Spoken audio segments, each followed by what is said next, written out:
Hey, what's going on, everybody? I am here to give you my WWE NXT review for March 25th, 2015. And I am really tired today. I don't know why, but I just came home from school today and I was just instantly tired. Um, no idea why.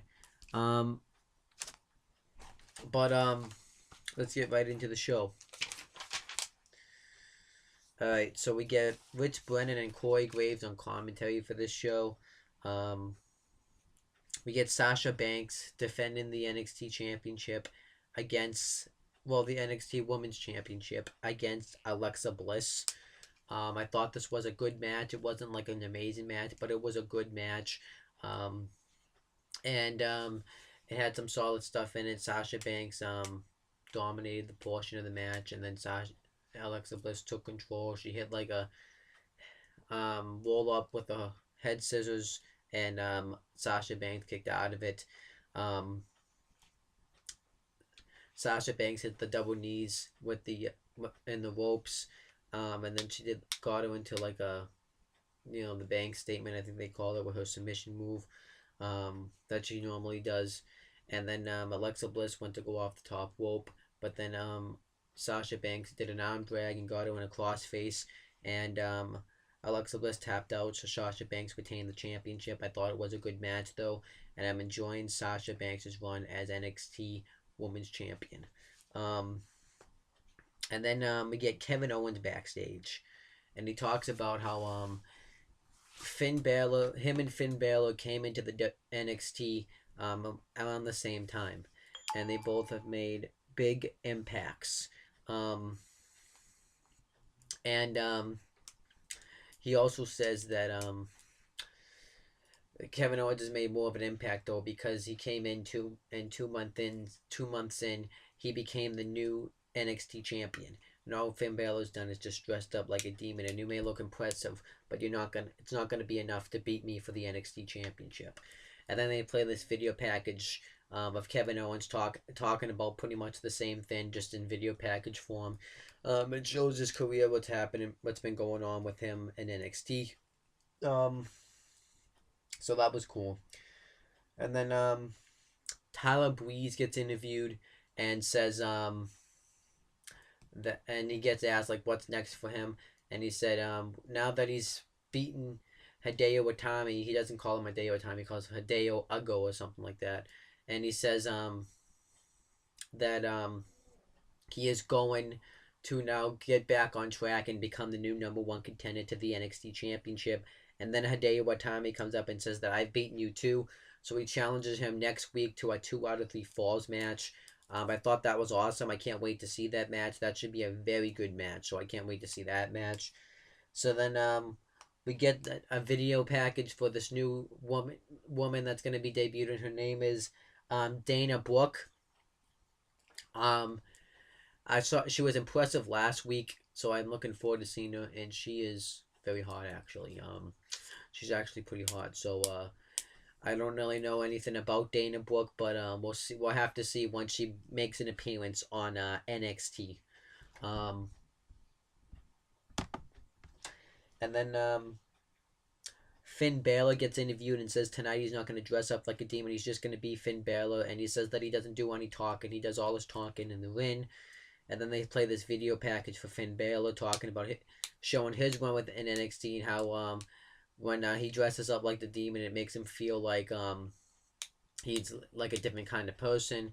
And he says that it's going to take a lot to beat Kevin Owens for the NXT Championship. So I thought that was good.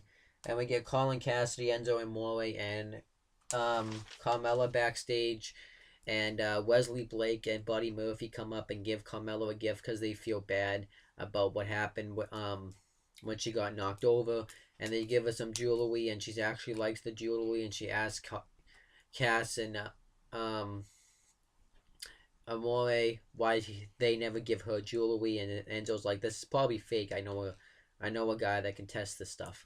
I have a feeling what's going on is they're trying to cause tension between Carmella and Enzo Amore, so that way that will be a distraction. So Blake and Murphy will end up retaining the NXT Tag Team Championships. That's what I think is gonna is happening though. And then we get the main event. It's Kevin Owens defending the NXT Championship against Finn Balor. This was an amazing match. It got a lot of time. It got like a half an hour. It went from 8:30 all the way to the end of the show. So I thought that was awesome. Um, and it was just pretty much a great match. Finn Balor hits a drop kick, and then Kevin Owens is pretty much kicking Finn Balor's ass throughout the rest of the portions of the match. He throws him out on the floor really hard, which I thought was sick, um, and it was awesome stuff. Finn Balor does a dive right onto Kevin Owens, and then he takes him out with a big clothesline, and I thought that was awesome.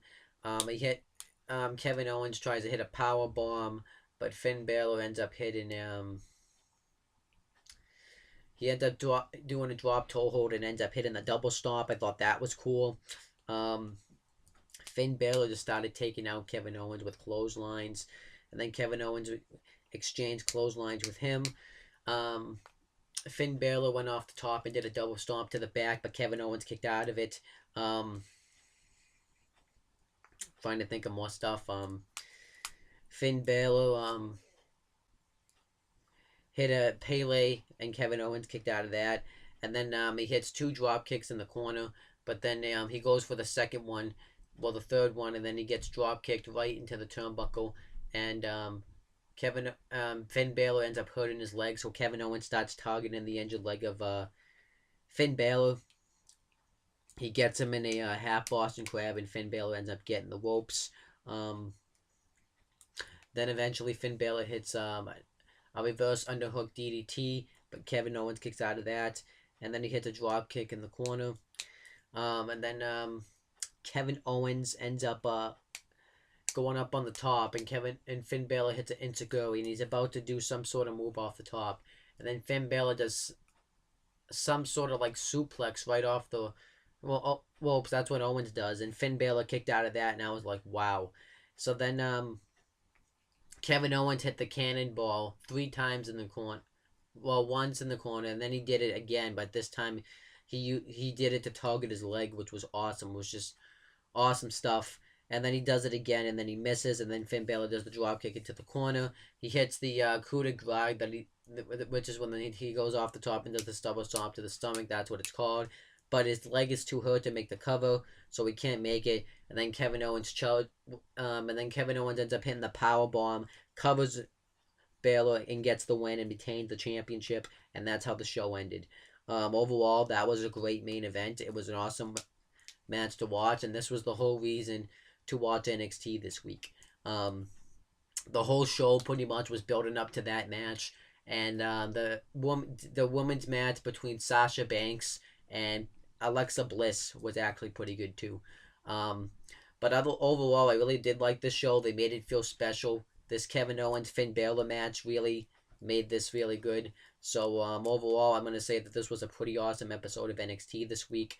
And I can't wait to see what happens next week. So that's my thoughts on NXT. You can click right here to subscribe. And I'll be back some point throughout the week to give you another video.